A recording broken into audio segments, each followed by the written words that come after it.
Gracias, Padre, porque podemos abrir tu palabra de nuevo.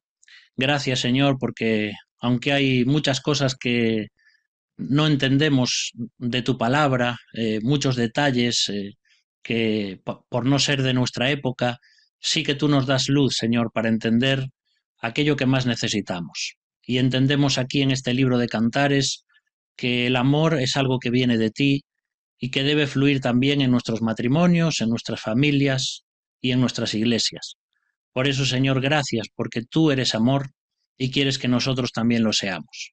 Pedimos tu luz para que podamos comprender tu palabra y aplicar también esto a nuestras vidas. Bendícenos en este tiempo en el nombre de Jesús. Amén. Muy bien, pues vamos entonces a compartir la pantalla. Muy bien. Pues entonces vamos hoy a ver el siguiente capítulo, que es el capítulo 6. Y como siempre os voy a poner este audio que es muy fresco, muy novedoso y que nos da un poquito más de dramatismo a la hora de leer el libro de Cantares. Así que lo vamos a poner y escuchamos así el capítulo 6. Cantar de los Cantares, capítulo 6. ¿A dónde se ha ido tu amante? Oh, mujer de singular belleza. Dinos por cuál camino se fue para ayudarte a encontrarlo. Mi amante ha bajado a su jardín, a sus lechos de especias, para pasear por los jardines y juntar los lirios. Yo soy de mi amante, y mi amante es mío. Él apacienta entre los lirios. Eres hermosa, amada mía, como la bella ciudad de Tirsa.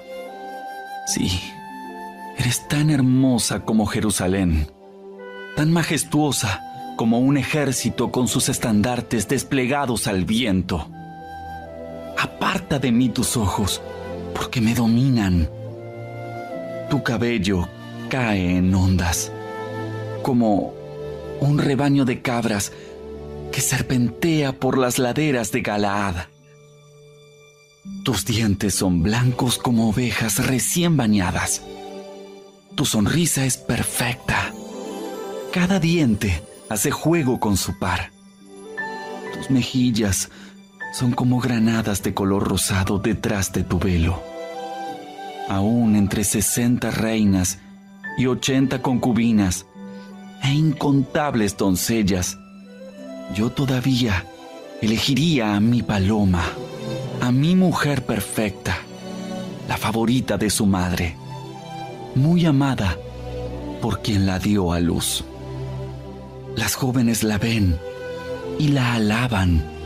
Hasta las reinas y las concubinas del palacio le entonan alabanzas.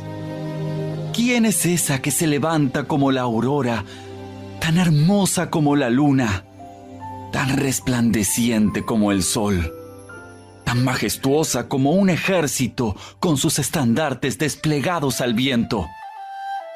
Bajé a la arboleda de nogales y salí al valle para ver los nuevos brotes primaverales, para ver si habían brotado las vides o si las granadas ya estaban florecidas. Antes de darme cuenta, mis fuertes deseos me habían llevado a la carroza de un hombre noble. ¡Vuelve! ¡Vuelve a nosotras, oh doncella de Sulam! ¡Regresa! ¡Regresa para que te veamos otra vez! ¿Por qué miran así a esta jovencita de Sulam, mientras se mueve con tanta gracia entre dos filas de bailarines?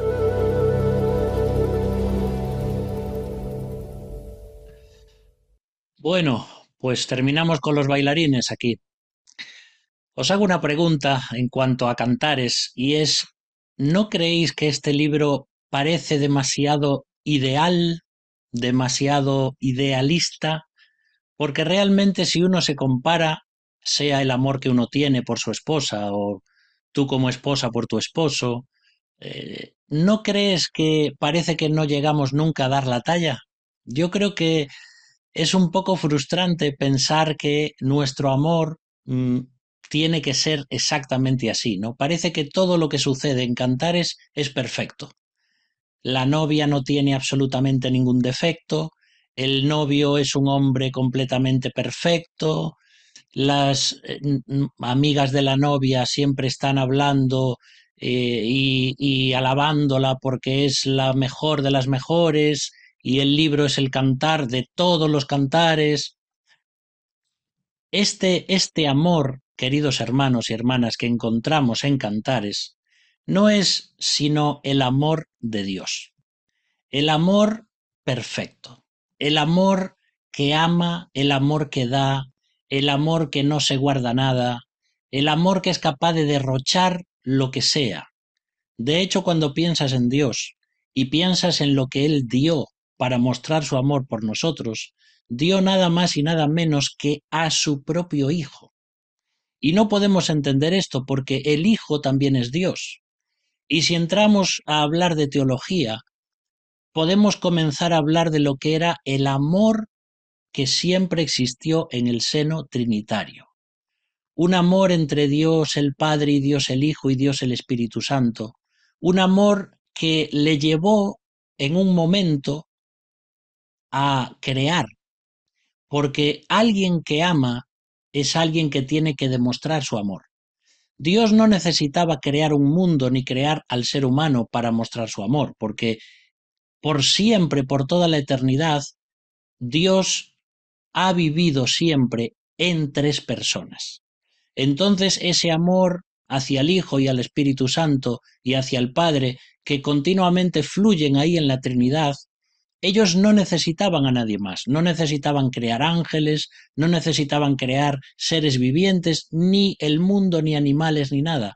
Pero ese amor y ese deseo de crear seres que le amasen voluntariamente a Dios, posiblemente es lo que le llevó a crear.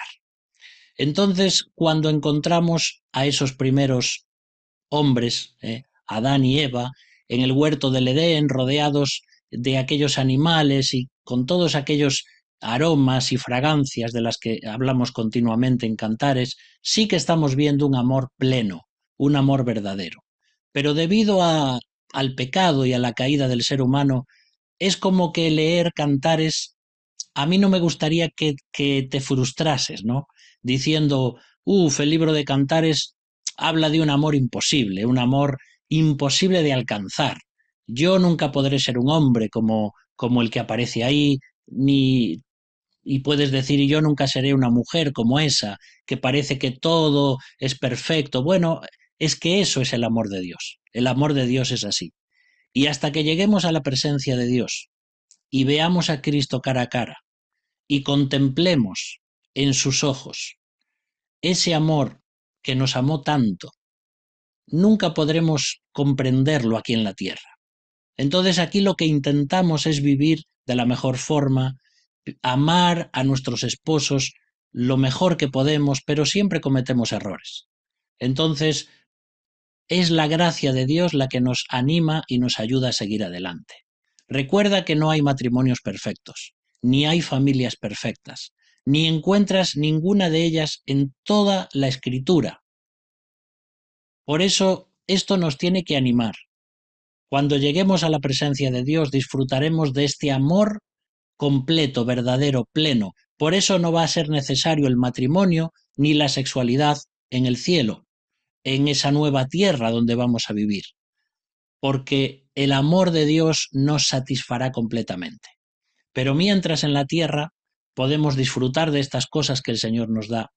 Y es por eso que quería comenzar así este capítulo 6, recordándote que tenemos que pensar y tener un ideal de amor como el que Dios quiere, igual que Pablo también dice, también en el Nuevo Testamento, cuando él habla de que el marido debe amar a su esposa como Cristo amó a la iglesia y se entregó a sí mismo por ella. Ese es el ideal, pero nunca podremos llegar a eso. Mientras tanto, el Espíritu Santo está santificándonos como cristianos, cada día un poquito más, para que podamos ser mejores y mejores y mejores, hasta que lleguemos a ese momento en el que el Señor venga o Él nos lleve, y entonces sí, con cuerpos glorificados y ya de una forma perfecta podremos disfrutar de este amor que Dios tiene entre sus personas, pero también para nosotros, que participamos ya y participaremos plenamente de su naturaleza divina. Bueno, dejemos el tema teológico, es porque no pienses que Cantares es solamente un libro que habla del matrimonio y de sexualidad. Detrás de todo este libro está el Espíritu Santo inspirándolo y mostrando lo que es el amor. Por eso que aunque no se nombra a Dios, ni parece que haya aplicaciones para la vida cristiana, sí, como estamos viendo cada martes, que podemos verlas y ponerlas en práctica. Vamos entonces al versículo 1 y empieza este capítulo 6 con las amigas de la novia, que le dicen: ¿A dónde se ha ido tu amante, oh mujer de singular belleza? Dinos por cuál camino se fue para ayudarte a encontrarlo. Y aquí nos muestra que cuando uno está enamorado, siempre sabe a poco el tiempo dedicado. Es rima y todo. Cuando uno está enamorado, siempre sabe a poco el tiempo dedicado. Y yo me acuerdo cuando Paula y yo éramos novios y nunca llegaba el tiempo, nunca era suficiente. Siempre que estábamos 1 hora o 2 horas o 3 horas, pero nunca era suficiente. Y no te querías volver a casa. Y ahora esto lo veo también en mi hija, que también comenzó un noviazgo, y cuando se despide de su novio, pues dice: ay, se fue, y cuándo lo volveré a ver. Ese es el amor, ese es el enamoramiento. Y eso es lo que tendríamos que tener siempre presente. Parece que luego cuando nos casamos siempre hacemos bromas y para qué me casé y mira que me equivoqué y a ver si me dejas libre ya de una vez algún día, pero realmente si lo piensas en serio, ¿qué haríamos los hombres sin nuestra esposa? ¿Y qué harían la esposa sin nosotros? Dios nos juntó, Dios nos guió para que estemos juntos. Y no hay nada más bonito que el matrimonio, que la familia, y vivirla como Dios quiere que la vivamos, con principios bíblicos. Por eso estas jóvenes le preguntan a su amiga dónde está, como un recurso retórico, lingüístico, para hablar de que cuando él no está, pues parece que la vida no está plena, porque no está el esposo. Y entonces le dicen ahí: dinos por qué camino se fue, si no está ahora contigo, te lo vamos a llevar otra vez. Y así es que comienzan y figuran algunos versículos en Cantares, siempre que nos muestran la ausencia del esposo y cómo ella suspira por él. Luego entonces responde la novia en el versículo 2 y dice: mi amante ha bajado a su jardín, a sus lechos de especias, para pasear por los jardines y juntar los lirios. Y cuando se habla en estas palabras hebreas de bajar al jardín, pues son expresiones poéticas que tienen que ver con el amor. No es que el amante realmente pues se ha ido a un jardín fuera de la casa, porque ahí dice que bajó al jardín y se está refiriendo a ella misma. Recordad que ya hemos dicho varias veces que el jardín es ella, y él va al jardín para disfrutar de sus flores. Y habla ahí de sus lechos de especias, porque algo que tenemos que disfrutar cuando estamos juntos, el esposo y la esposa, es de un tiempo de descanso. El lecho o la cama en la Biblia, y también para nosotros hoy, es un lugar de reposo, es un lugar para soñar, es un lugar para descansar, es un lugar para estar juntos, para tener intimidad, pero cuando tú estás con tu esposa, el ambiente que tenemos juntos debiera ser un ambiente de paz, un ambiente de descanso. Y muchas veces es al revés. A veces conoces personas, muchas veces que no conocen al Señor y les falta la paz de Dios en sus vidas, pero parece que mucha gente o muchos hombres, si te paras a pensar, después del trabajo, a veces paran en el bar o paran en una cafetería y procuran llegar tarde a casa para no tener que tener un encontronazo con la mujer. Porque a veces ni él es como debiera ser, a veces la esposa tampoco es como debiera ser, y cuando están juntos están siempre discutiendo. Entonces mejor verse lo menos posible y esa no debiera ser la realidad del matrimonio. Debiéramos tener descanso, debiéramos tener quietud y paz cuando estamos juntos. También cuando los griegos escribían sus libros de literatura y de poesía, decían que recoger flores era prepararse para el amor. Era esa expresión que se usaba, recoger flores, es decir, amar. Y aquí, lógicamente, pues también se usa en el libro de Cantares para explicar esto. La novia dice, bueno, es que mi esposo pues ha ido al jardín, ha venido a mí, está descansando, está disfrutando conmigo, pasear por los jardines, no solamente eh, los jardines en la naturaleza, sino lo que es el jardín de su persona, el jardín de su cuerpo, ¿no? Y juntar los lirios. Entonces está hablando de ese amor tan bonito que es estar juntos, el novio y la novia. Luego viene el versículo 3 y dice, yo soy de mi amante y mi amante es mío. Él apacienta entre los lirios. Ahora, vemos aquí en este versículo cómo de lo que se habla es de la pertenencia, pero no de la propiedad. Y es una diferencia importante que hay que recalcar. Mi esposa y yo nos pertenecemos, pero yo no soy el que la posee o el que la tiene a ella como propiedad mía. Porque a veces hay personas que piensan que ella es mía y hago lo que quiero con ella y la trato como yo quiero, y no es así. Tenemos que tener en cuenta que tanto el hombre como la mujer nos debemos respeto mutuo, el uno al otro. Y que ella sea mía y que yo sea suyo y que nos pertenezcamos y que seamos una sola carne, como Dios nos ha dicho, eso no significa que yo puedo usarla a ella como un objeto o ella usarme a mí como un objeto. Por eso tenemos el felpudo fuera de la puerta en nuestras casas. Cuando queremos pisar algo y tenemos que limpiar nuestros pies, el felpudo está fuera de la casa. No podemos usar a nuestra esposa de felpudo o a nuestro esposo de felpudo. El felpudo, lo digo porque tal vez en otros países tal vez no le llamáis así, pero es esta alfombrita que se pone en la puerta para limpiar los pies antes de entrar, ¿vale? Entonces, tenemos que entender que nos pertenecemos, pero de ninguna forma eso tiene que ver con una propiedad.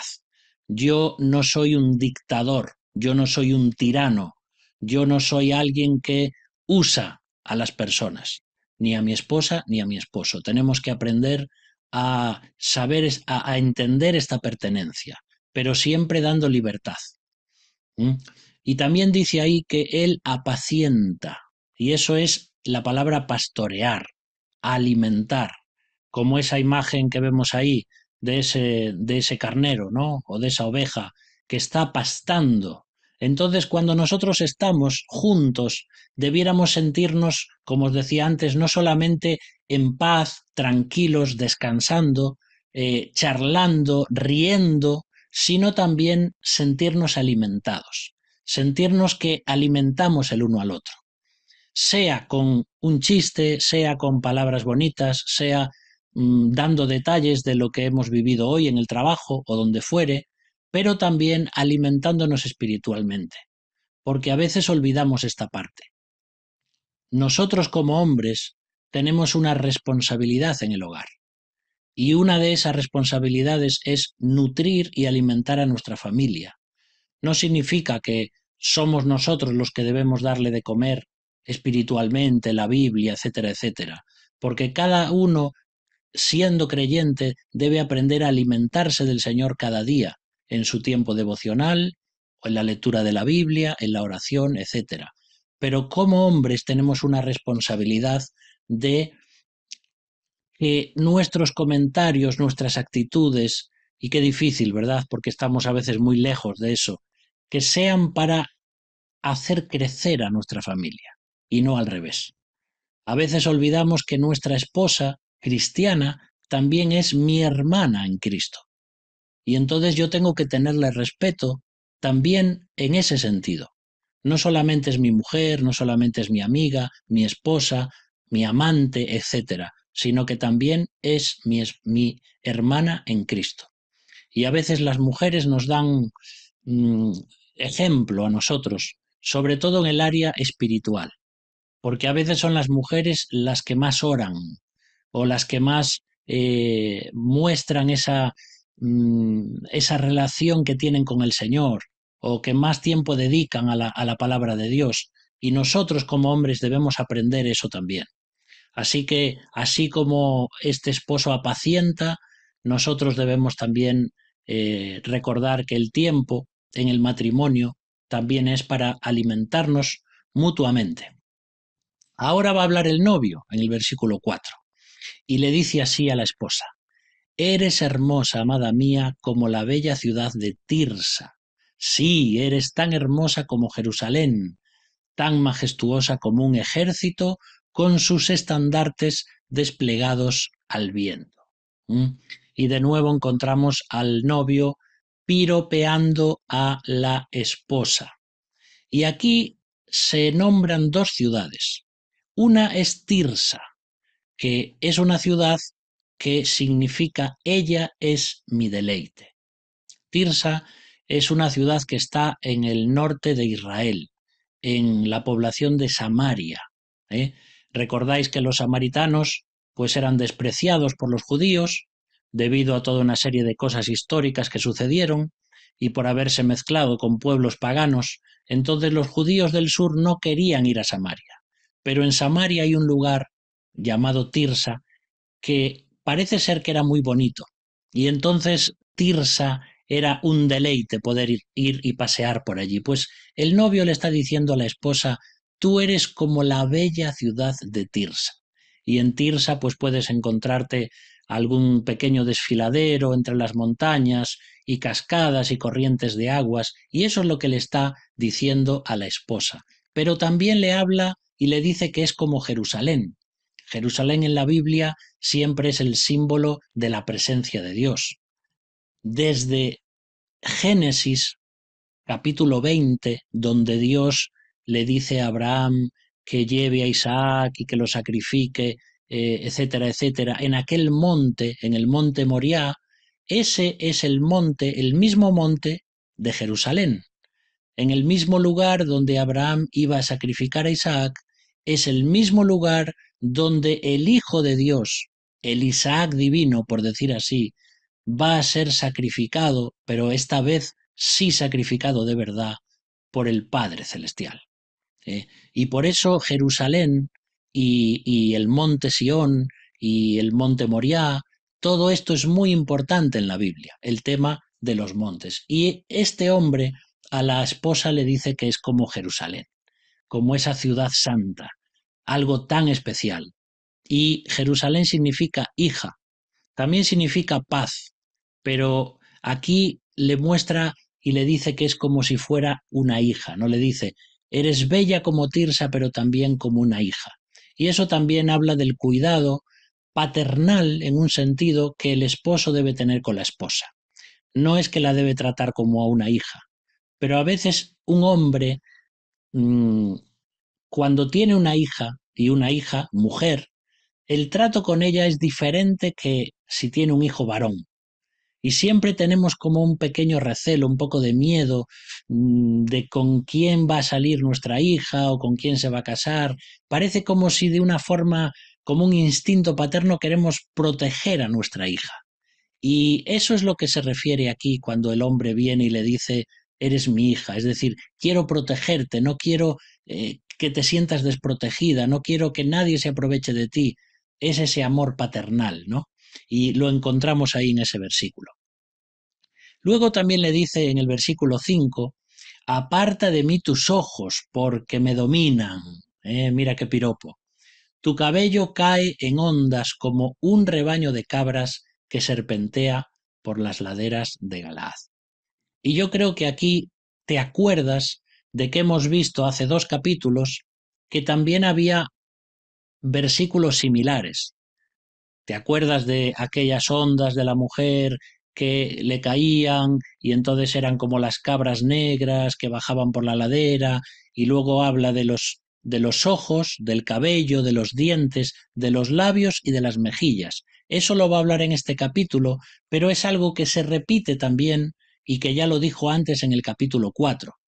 Entonces a veces vemos que se repiten como si fueran ciertos versos, como si en una canción se repite el coro. Pues aquí de la misma forma, porque hemos dicho que Cantares podía ser también una poesía cantada, y de vez en cuando repiten pues ciertos estribillos, y aquí lo encontramos de nuevo, ¿eh? Y de hecho tal cual como aparece en el capítulo 4. Ahora, fíjate cómo le dice ahí, que le dice, aparta de mí tus ojos. Esa mirada de su esposa lo hacía sentir eh, muy contento, ¿no? Y lo hacía sentir como si los ojos de ella lo apresaran, ¿eh? Una frase poética de decir, ay, no me mires, no me mires así que me desnudas, como se dice a veces, ¿no? Tiene una mirada penetrante, una mirada que dice mucho. Entonces, él le dice de esta forma poética, ay, no me mires, aparta tus ojos porque me dominan, me cautivan. ¿Veis? Cuando dos miradas se encuentran, suceden cosas. Y es importante también aprender a hablar con la mirada, porque no siempre las palabras dicen todo lo que podemos expresar. Intentamos decir las cosas y la comunicación, etcétera, etcétera, y es necesario, pero a veces también la comunicación se expresa con nuestras miradas, con nuestro lenguaje corporal, con el lenguaje gestual. De hecho, los expertos nos dicen, no recuerdo bien ahora el porcentaje, pero mucho de la forma en la que hablamos se expresa a través de nuestro cuerpo, no solamente con nuestras palabras. Porque yo puedo hablar y decir algo, y si estoy triste, estoy transmitiendo tristeza, aunque esté hablando de algo alegre.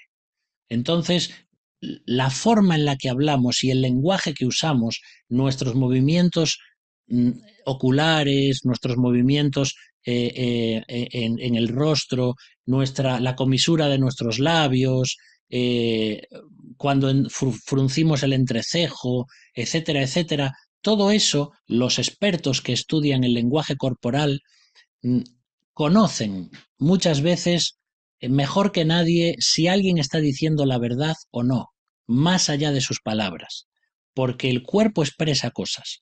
Y también en el matrimonio debiéramos usar las miradas, que a veces dicen más que las palabras, ¿no? Dos miradas que se encuentran. Hay una frase aquí que dijo un escritor francés llamado Achille Tournier, que dice, no hay nada más interesante que la conversación de dos amantes que permanecen callados. Esas miradas de amor con tu esposo, con tu esposa, fíjate que a veces es más difícil decirse cosas con la mirada que con las palabras. Porque si no hay una relación buena con tu cónyuge, nunca te vas a quedar mirándola a ella y ella a ti de una forma larga y profunda, sin decir nada, mirándose a los ojos. Porque cuando uno se mira así, es como si uno supiese lo que hay en el corazón del otro. No lo sabe, pero a veces evitamos esas miradas, tal vez porque escondemos algo o porque nos sentimos invadidos por la mirada del otro.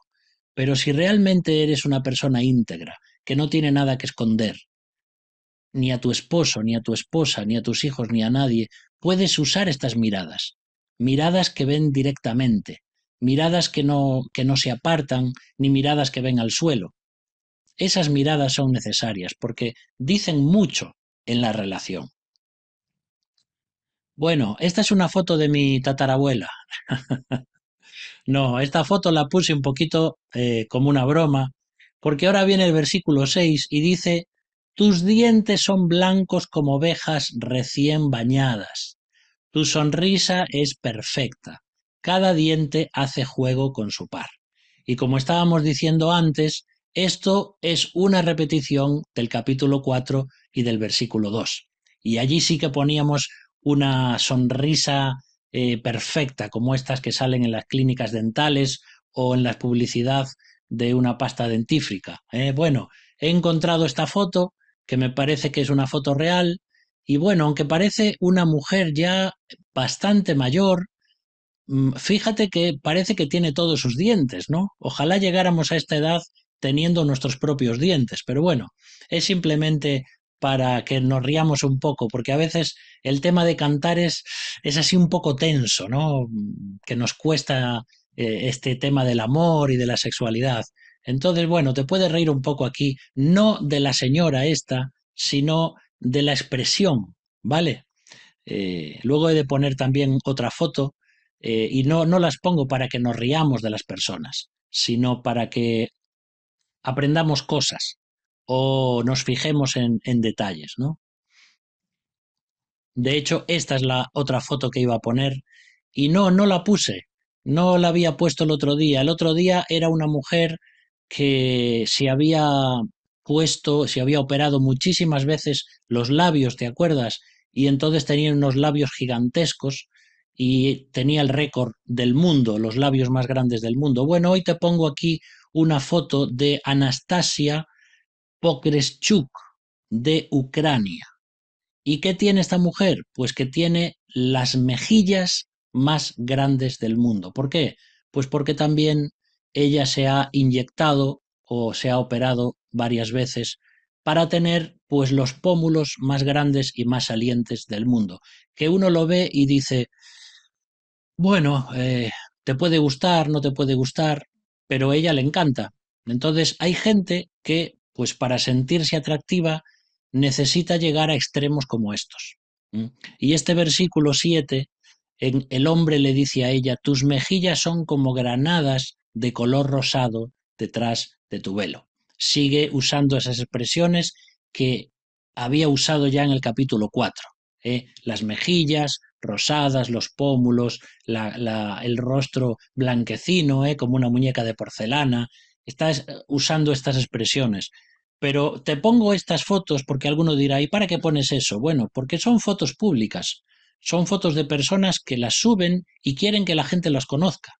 Lógicamente no las subo por eso, sino para mostrar los extremos a los que puede llegar la gente para hacerse gustar o para que desde el móvil o desde el ordenador o desde las redes sociales, donde sean, pues uno le diga me gusta, like, like, like, y así es como se vive hoy en día.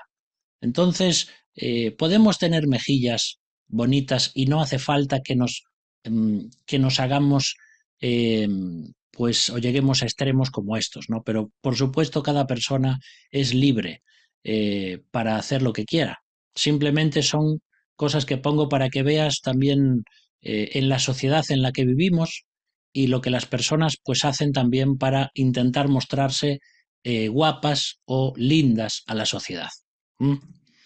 Bien, ahora viene el versículo 8 y él le sigue diciendo a ella, aún entre 60 reinas y 80 concubinas e incontables doncellas, y luego tenemos que esperar el versículo 9, que va a decir que él la prefiere a ella aún entre todas estas. Pero aquí está haciendo una referencia a lo que era un harén real, como el harén, por ejemplo, que tenía Salomón. Dice la Biblia que Salomón tenía 700 esposas y 300 concubinas. Entonces, algunos hasta dicen que eso es un recurso hiperbólico, es decir, que realmente no llegó a tener tantas, pero era una forma de decir que tenía muchas. No sabemos si literalmente llegó a tener tal cantidad de mujeres, pero lo que es cierto es que Salomón, así como acumuló riquezas y acumuló caballos, cosa que Dios no quería, también acumuló mujeres. Y entonces las reinas eran descendientes de, lógicamente, de familias reales. Y a veces para hacer lo que eran un compromiso político con otro país o con otra ciudad, pues los reyes se casaban con la princesa o con la hija de unos reyes de otro país, y entonces hacían alianzas entre ellos, alianzas de protección o alianzas para cuidarse los unos a los otros, o para llevarse bien, o para tener paz entre esas naciones, etcétera.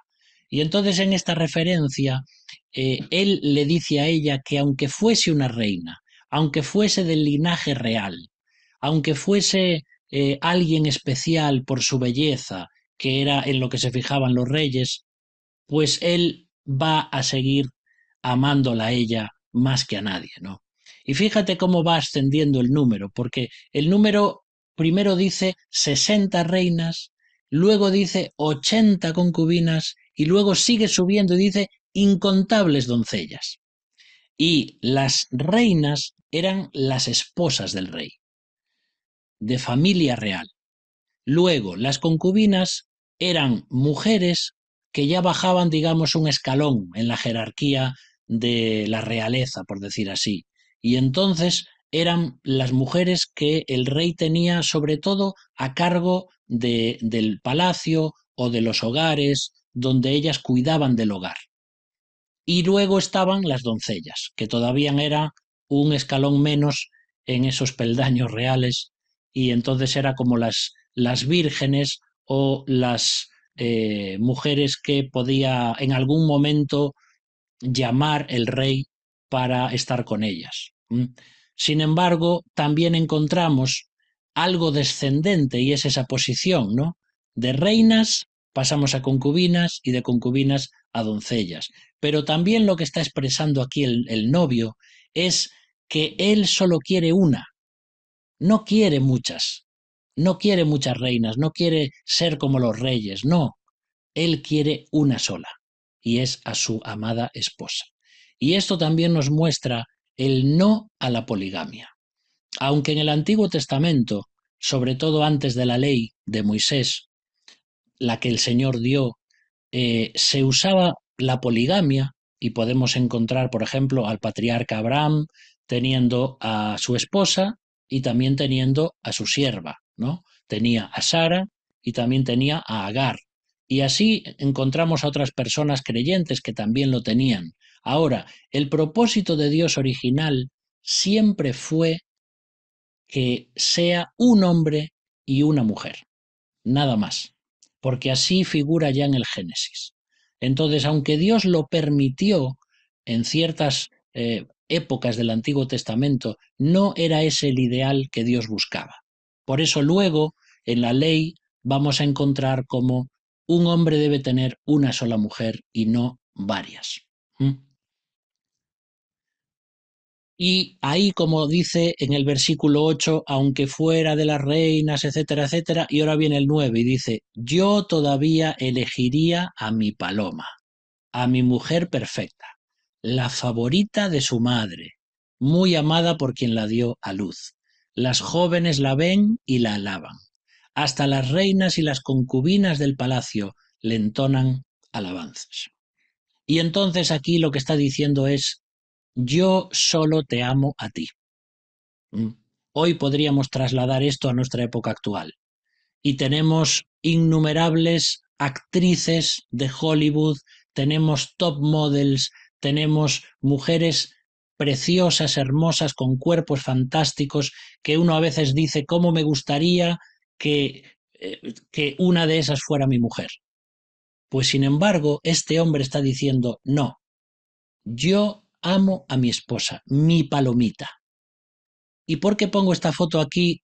Pues de una mujer embarazada, pues para hablar o para ponerla como símbolo de que a veces a quien más debemos amar es a esa esposa nuestra, que por amor a nosotros y por amor a la familia quiso quedar embarazada, quiso que su cuerpo comenzase a desfigurarse, porque el embarazo desfigura, quiso que tener estrías en el vientre, como tienen muchas mujeres, debido a esa dilatación de la piel. Y por eso encontramos aquí a esta mujer, ¿no? Poniéndose crema ahí para intentar no tener muchas estrías cuando dé a luz y todo esto, y en el posparto. Pero esa es la mujer que tenemos que amar, querido hermano. Los hombres decimos, es que tiene arrugas, es que tiene estrías, es que tiene exceso de kilos, es que, como si nosotros no los tuviéramos, ¿no? Pero no busques un ideal. Ama a tu esposa porque ella es la mujer de tu juventud. Y hay que ser muy valiente para preferir tener hijos y tener una familia y amar a esos hijos a costa de que tu cuerpo se va estropeando más. Y eso es realmente una mujer fabulosa, una mujer perfecta, la favorita de su madre, muy amada por ella. ¿eh? Y eso es lo que tenemos que aprender a valorar. No solamente el cuerpo, la imagen, el tipo, el físico que tiene, la belleza en su rostro, sino todas las virtudes que tienen que ver mucho más allá y que van más allá de todas estas cosas que puramente físicas o estéticas. Una mujer de verdad es una mujer que da de sí y que es capaz de dar de su vida, de su cuerpo y aun de perder su salud y de tener problemas o enfermedades por amor. Eso es lo que nosotros debemos valorar. Y esto no debemos dejar de decírselo nunca a nuestras esposas. Viene el versículo 10 y dice, ¿quién es esa que se levanta como la aurora, tan hermosa como la luna, tan resplandeciente como el sol, tan majestuosa como un ejército con sus estandartes desplegados al viento? Y aquí nos encontramos con una foto de una aurora boreal, ¿m? O una aurora austral. La aurora boreal es la que se produce en el hemisferio norte y la aurora austral es la del hemisferio sur. ¿Cómo se producen estas auroras? Pues sucede cuando el viento solar que viene hacia la Tierra choca con el campo magnético de la Tierra. Y entonces se producen estos colores, como puedes ver en esta foto. Las latitudes tienen que ser siempre hacia los polos, cerca del polo norte o cerca del polo sur, o países que viven cerca, pues entonces de noche, en algunos momentos, en algunas estaciones, se ven auroras boreales como esta, pero además estos colores se mueven y se ve cómo se mueven en el cielo, como si hubieran deshecho o se hubiera diluido un arco iris y estuviesen flotando los colores por el cielo. Dicen que es una de las cosas más bonitas de ver de noche, las auroras boreales o australes. Y aquí el esposo le dice a la esposa, tú eres como una aurora. Fíjate qué bonito, ¿no? Eres como la aurora, como comienza ahí a salir el día y entonces empieza a hablar de ese incremento de la luz, ¿no? Primero es la aurora, todavía es de noche, pero ya se ve algo de luz, y luego le dice que es como una luna, porque la luna ya tiene más luz que la aurora. Cuando hay luna llena, ilumina, y luego todavía más, y luego sigue incrementando esa luz y le dice que ya es como el sol. Entonces le habla de ese brillo lunar y también del calor ardiente que desprende el sol. Así que le está diciendo muchas cosas, ¿eh? Le está diciendo que es la aurora y la luna y el sol diferentes grados de intensidad, pero la belleza y el brillo y todo esto, ¿no? Y en la literatura árabe también se comparaba el rostro femenino con el embrujo de la luna. Sabéis que la luna, como nuestro satélite, pues tiene mucha influencia en, por ejemplo, los ciclos hormonales de la mujer, en las mareas, para que suban y bajen, todo eso es la influencia de la luna y un montón más de cosas, ¿eh? Entonces, lo que está diciéndole este hombre es que él se siente influido por ella, se siente embrujado por ella. Entonces las mareas de su amor suben y bajan debido a ese amor que ella le muestra. Todo esto es lenguaje poético, pero fijémonos cómo usan las cosas de la astronomía para hablar de esto. Además, en los tiempos antiguos, el sol, la luna y las estrellas pues eran muy importantes, porque eran como el resumen de toda la astronomía. Bueno, luego viene el versículo 11 y dice ahí: bajé a la arboleda de nogales y salí al valle para ver los nuevos brotes primaverales, para ver si habían brotado las vides o si las granadas ya estaban florecidas. Bueno, la pregunta es, ¿por qué habla aquí de nueces? Pues porque en aquella época las nueces eran un símbolo de fecundidad. Y cuando se casaban los novios, no les tiraban arroz, como echamos hoy, o pétalos de flores, sino que le tiraban nueces, porque era el símbolo de la fecundidad. Ahora, si lo piensas, y vamos a tener que usar estas palabras, pero una nuez es muy parecida ¿a qué? Pues a un testículo del hombre. Prácticamente es igual y también del mismo tamaño. Y también parece que las nueces crecen de dos en dos. Al mismo tiempo, cuando piensas en los ovarios de la mujer, que están dentro, no es como fuera, que están en el hombre, pero la mujer los ovarios los tiene dentro y también son de la misma forma y del mismo tamaño.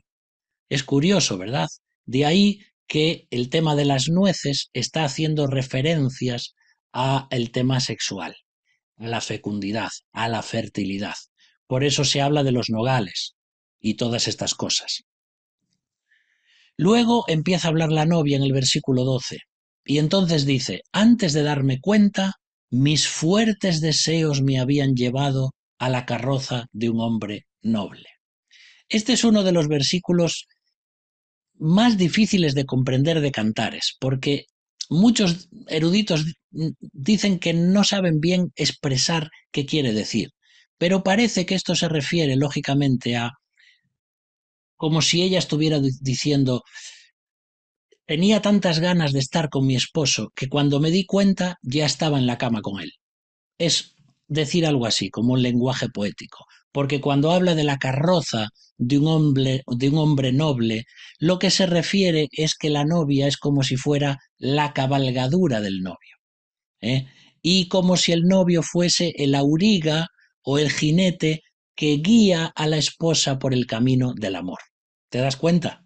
Bueno, pues todas estas formas de expresar el amor, la sexualidad, son formas antiguas que a nosotros tal vez nos cuesta un poquito entender. Pero ahí encontramos esto. Encontramos como esa carroza es como si ella estuviera preparada y entonces él la guía, ¿no? Y también tenemos que pensar que a veces están hablando de la noche de bodas o cuando se acaban de casar, que no tienen a veces experiencia en las cosas del amor. Y es como si tanto uno como el otro, los dos se dejan llevar por experiencias nuevas y es como que si estuviese hablando de todo esto. Y luego vienen las jóvenes de nuevo y le dice: vuelve, vuelve a nosotras, oh doncella de Sulam, regresa, regresa para que te veamos otra vez. Y aunque estamos diciendo siempre que no es que existían aquí estas jóvenes, sino que son recursos del lenguaje, las amigas de la novia también quieren que ella les dedique algo de su tiempo, porque es como si le estuvieran diciendo: claro, ahora te casaste, estás siempre con tu esposo, estás recorriendo los montes y las cumbres y cabalgas para aquí y vas en la carroza y no sé cuánto y claro, estás disfrutando del amor, pero también nos gustaría que estés algo con nosotras, ¿no? Porque es verdad, cuando tienes amigas también hay que dedicar tiempo a las amigas, en este caso, femenino, ¿no? O a los amigos, pero es un lenguaje que está hablando acerca de no te olvides de nosotras, vuelve, cuando llegue el tiempo vuelve a nosotras. Y la sulamita, que también dicen que es difícil de saber si se refiere a un lugar o si se refiere a un nombre propio, pero parece ser que lo que significa es como pacífica, como una mujer pacífica. Y entonces esa es la forma en la que le hablan a ella, una mujer de paz. Esto trasladándonos a nuestra época actual, sería para aplicar también a nuestras vidas. ¿Soy una mujer de paz? Puedes preguntártelo. ¿Soy una mujer pacífica? ¿Soy una mujer tranquila? ¿Soy una mujer calmada? ¿O soy una mujer que... ¿sabes? Bueno, es algo que tienes que pensar como mujer.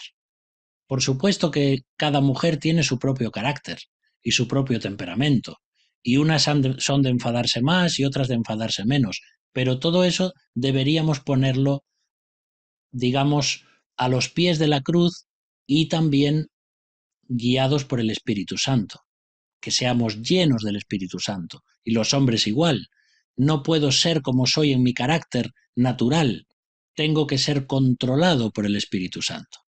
Por eso son cosas importantes.